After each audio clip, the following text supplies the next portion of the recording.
মানুষের জীবনটা পৃথিবীর নানা জীবের ইতিহাসের নানা পরিচ্ছেদের উপসংহারে। এমন একটা কথা আছে, লোকালয়ে মানুষের মধ্যে আমরা নানা জীবজন্তুর প্রচ্ছন্ন পরিচয় পেয়ে থাকি, সে কথা জানা। বস্তুত আমরা মানুষ বলি সেই পদার্থকে যেটা আমাদের ভিতরকার সব জীবজন্তুকে মিলিয়ে এক করে নিয়েছে। আমাদের বাঘ গরুকে এক খোঁয়াড়ে দিয়েছে পুরে, অহিনকুলকে এক খাঁচায় ধরে রেখেছে। যেমন রাগিনী বলি তাকেই, যা আপনার ভিতরকার সমুদয় সারেগামাপাগুলোকে সঙ্গীত করে তোলে। তারপর থেকে তাদের আর গোলমাল করবার সাধ্য থাকে না। কিন্তু সঙ্গীতের ভিতরে এক একটি সুর অন্য সকল সুরকে ছাড়িয়ে বিশেষ হয়ে ওঠে। কোনোটাতে মধ্যম, কোনোটাতে কোমল গান্ধার, কোনোটাতে পঞ্চম। আমার ভাইপো বলাই, তার প্রকৃতিতে কেমন করে গাছপালার মূল সুরগুলোই হয়েছে প্রবল। ছেলেবেলা থেকেই চুপচাপ চেয়ে চেয়ে দেখাই তার অভ্যাস, নড়ে চড়ে বেড়ানো নয়। পূব দিকের আকাশে কালো মেঘ স্তরে স্তরে স্তম্ভিত হয়ে দাঁড়ায়। ওর সমস্ত মনটাতে ভিজে হাওয়া যেন শ্রাবণ অরণ্যের গন্ধ নিয়ে ঘনিয়ে ওঠে। ঝমঝম করে বৃষ্টি পড়ে, ওর সমস্ত গা যেন শুনতে পায় সেই বৃষ্টির শব্দ। ছাদের উপর বিকেলবেলাকার রোদ্দুর পড়ে আসে, গা খুলে বেড়ায়, সমস্ত আকাশ থেকে যেন কি একটা সংগ্রহ করে নেয়। মাঘের শেষে আমের বোল ধরে, তার একটা নিবিড় আনন্দ জেগে ওঠে ওর রক্তের মধ্যে, একটা কিসের অব্যক্ত স্মৃতিতে। ফাল্গুনে পুষ্পিত শালবনের মতোই ওর অন্তর প্রকৃতিটা চারদিকে বিস্তৃত হয়ে ওঠে, ভরে ওঠে, তাতে একটা ঘন রং লাগে। তখন ওর একলা বসে বসে আপন মনে কথা কইতে ইচ্ছে করে, যা কিছু গল্প শুনেছে সব নিয়ে জোড়াতাড়া দিয়ে। অতি পুরানো বটের কোটরে বাসা বেঁধে আছে এক জোড়া অতি পুরনো পাখি, ব্যঙ্গমা ব্যঙ্গমী, তাদের গল্প। ওই ড্যাবা ড্যাবা চোখ মেলে সর্বদা তাকিয়ে থাকার ছেলেটা বেশি কথা কইতে পারে না, তাই ওকে মনে মনে অনেক বেশি ভাবতে হয়। ওকে একবার পাহাড়ে নিয়ে গিয়েছিলাম। আমাদের বাড়ির সামনে ঘন সবুজ ঘাস পাহাড়ের ঢাল বেয়ে নিচে পর্যন্ত নেমে গিয়েছে। সেইটে দেখে আর ওর মন ভারী খুশি হয়ে ওঠে। ঘাসের আস্তরণটা একটা স্থির পদার্থ তা ওর মনে হয় না। ওর বোধ হয় যেন ওই ঘাসের পুঞ্জ একটা গড়িয়ে চলা খেলা, কেবলই গড়াচ্ছে। প্রায় তারই সেই ঢালু বেয়ে ও নিজেও গড়াত, সমস্ত দেহ দিয়ে ঘাস হয়ে উঠত। গড়াতে গড়াতে ঘাসের আগায় ওর ঘাড়ের কাছে সরুসরুই লাগত, আর ও খিলখিল করে হেসে উঠত। রাত্রে বৃষ্টির পরে প্রথম সকালে সামনের পাহাড়ের শিখর দিয়ে কাঁচা সোনা রঙের রোদ্দুর দেবদারু বনের উপর এসে পড়ে। ও কাউকে না বলে আস্তে আস্তে গিয়ে সেই দেবদারু বনের নিস্তব্ধ ছায়াতলে একলা অবাক হয়ে দাঁড়িয়ে থাকে, গা ছমছম করে। এইসব প্রকাণ্ড গাছের ভিতরকার মানুষকেও যেন দেখতে পায়। তারা কথা কয় না, কিন্তু সমস্তই যেন জানে। তারা সব যেন অনেক কালের দাদামশাই, এক যে ছিল রাজাদের আমলের। ওর ভাবে ভোলা চোখটা কেবল যে উপরের দিকেই তা নয়, অনেক সময় দেখেছি ও আমার বাগানে বেড়াচ্ছে মাটির দিকে কি খুঁজে খুঁজে। নতুন অঙ্কুরগুলো তাদের কোঁকড়ানো মাথাটুকু নিয়ে আলোতে ফুটে উঠছে, এই দেখতে তার ঔৎসুক্যের সীমা নেই। প্রতিদিন ঝুঁকে পড়ে পড়ে তাদেরকে যেন জিজ্ঞাসা করে। তারপরে তারা ওর চির অসমাপ্ত গল্প, সদ্য গজিয়ে ওঠা কচি কচি পাতা, তাদের সঙ্গে ওর কি যে একটা বয়স্য ভাব, তাও কেমন করে প্রকাশ করবে। তারাও ওকে কি একটা প্রশ্ন জিজ্ঞাসা করবার জন্য আঁকুপাঁকু করে। হয়তো বলে, তোমার নাম কি? হয়তো বলে, তোমার মা কোথায় গেল? বলাই মনে মনে উত্তর করে, আমার মা তো নেই। কেউ গাছের ফুল তোলে, এইটে ওর বড় বাজে, আর কারোর কাছে ওর এই সংকোচের কোনো মানে নেই এটাও সে বুঝেছে। এই জন্যে ব্যথাটা লুকোতে চেষ্টা করে। ওর বয়সের ছেলেগুলো গাছে ঢিল মেরে মেরে আমলকি পাড়ে, ও কিছু বলতে পারে না, সেখান থেকে মুখ ফিরিয়ে চলে যায়। ওর সঙ্গীরা ওকে খ্যাপাবার জন্যে বাগানের ভিতর দিয়ে চলতে চলতে ছড়িয়ে দিয়ে দুপাশের গাছগুলোকে মারতে মারতে চলে। ফস করে বকুল গাছের একটা ডাল ভেঙে নেয়। ওর কাঁদতে লজ্জা করে, পাছে সেটাকে কেউ পাগলামি মনে করে। ওর সবচেয়ে বিপদের দিন যেদিন ঘাসিয়াড়া ঘাস কাটতে আসে, কেননা ঘাসের ভিতরে ভিতরে ও প্রত্যহ দেখে দেখে বেরিয়েছে এত টুকুটুকু লতা, বেগুনি হলদে নামহারা ফুল, অতি ছোট ছোট, মাঝে মাঝে কণ্টিকারি গাছ, তার নীল নীল ফুলের বুকের মাঝখানটিতে ছোট্ট একটুখানি সোনার ফোঁটা, বেড়ার কাছে কাছে কোথাও বা কালমেঘের লতা, কোথাও বা অনন্তমূল। পাখিতে খাওয়া নিমফলের বিচি পড়ে ছোট ছোট চারা বেরিয়েছে, কি সুন্দর তার পাতা, সমস্তই নিষ্ঠুর নিড়নি দিয়ে দিয়ে নিড়িয়ে ফেলা হয়। তারা বাগানের শৌখিন গাছ নয়, তাদের নালিশ শোনবার কেউ নেই। একদিন ওর কাকির কোলে এসে বসে, তার গলা জড়িয়ে বলে, ওই ঘাসিয়ারাকে বলো না আমার ওই গাছগুলো যেন না কাটে।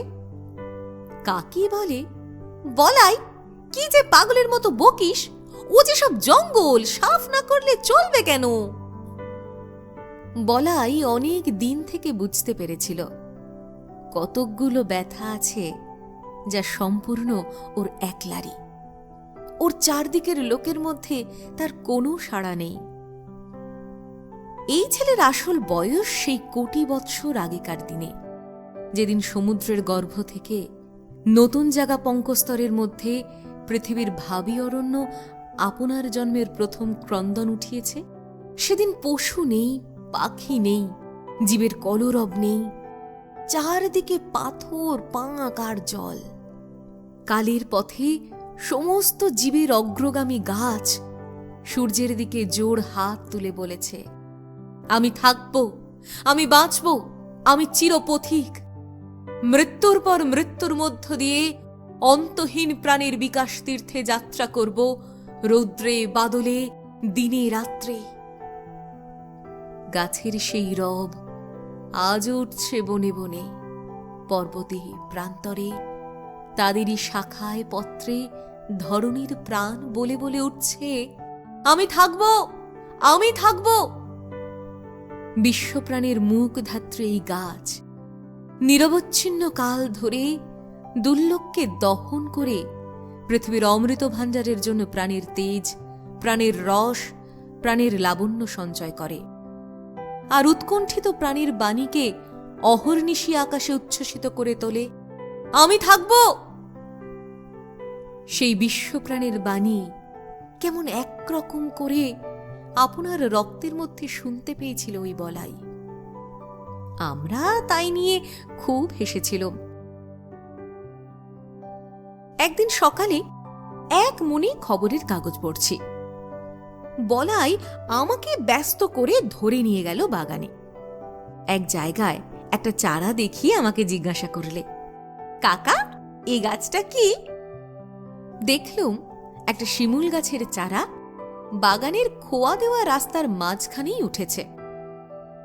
হায় রে, বলাই ভুল করেছিল আমাকে ডেকে নিয়ে এসে। এতটুকু যখন এর অঙ্কুর বেরিয়েছিল, শিশুর প্রথম প্রলাপটুকুর মতো, তখনই এটা বলাইয়ের চোখে পড়েছে।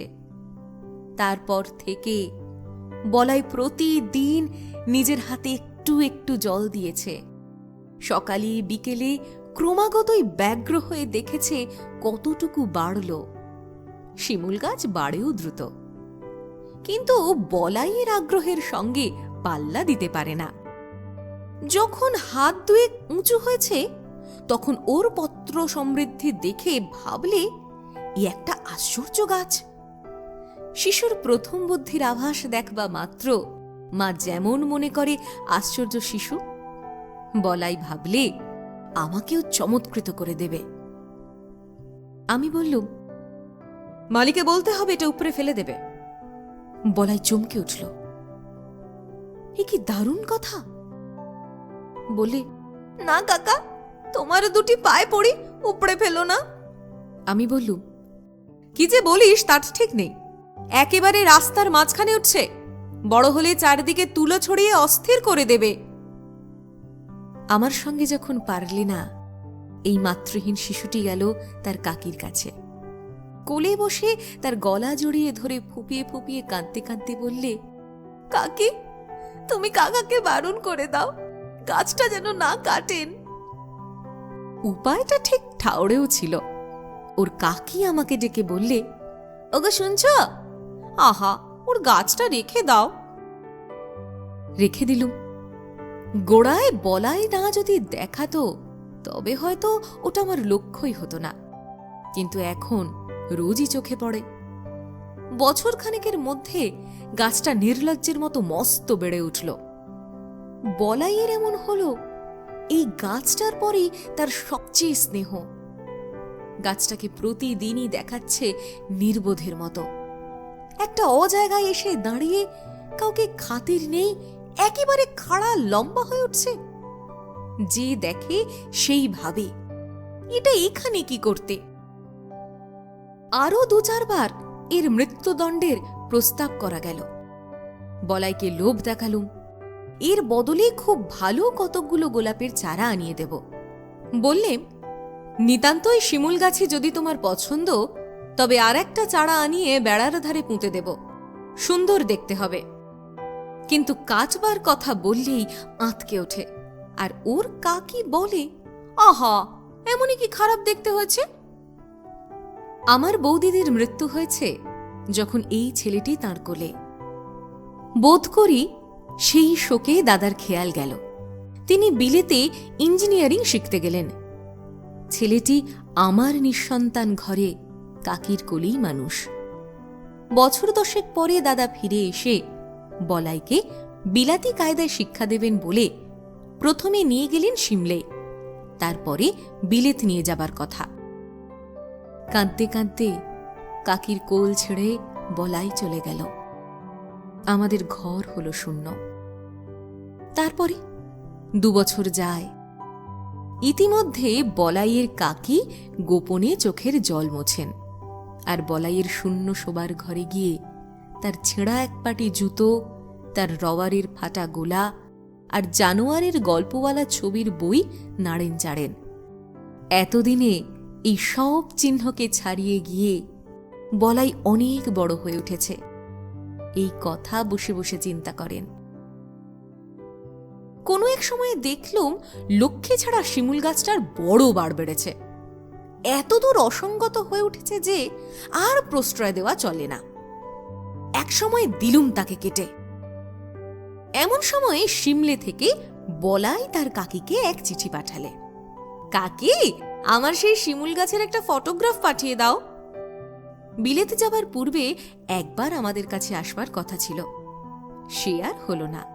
তাই বলাই তার বন্ধুর ছবি নিয়ে যেতে চাইলে তার কাকি আমাকে ডেকে বললেন, ওগো শুনছ, একজন ফটোগ্রাফওয়ালা ডেকে আনো। জিজ্ঞাসা করলুম, কেন? বলাইয়ের কাঁচা হাতের লেখা চিঠি আমাকে দেখতে দিলেন। আমি বললাম, সে গাছ তো কাটা হয়ে গেছে। বলাইয়ের কাকি 2 দিন অন্ন গ্রহণ করলেন না, আর অনেক দিন পর্যন্ত আমার সঙ্গে একটি কথাও কননি। বলাইয়ের বাবা ওকে তার কোল থেকে নিয়ে গেল, সে যেন ওর নাড়ি ছিঁড়ে।